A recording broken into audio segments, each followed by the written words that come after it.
Wacha tukupe maua zako ukiwa bado huko. Mishi tosha jamani.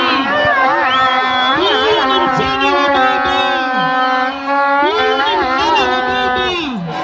Huyu amenyang'ana na baba. Wakati watu walikuwa wakimtoroka baba, Mishi alikaa. Wakati ODM watu walikuwa wanasema ODM kwenda huko, Mishi alikaa ndani.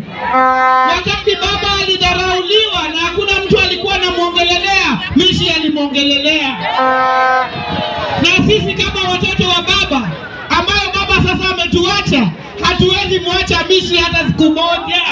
Tutasimama na yeye na kutembea na yeye, atufanye pale na yeye. And if something is working, there is no need to change it. Mishi is working for Likoni. Anawatumikia wana Likoni. Anawafanyia wana Likoni. Na kuna wale wazembe, wale ambao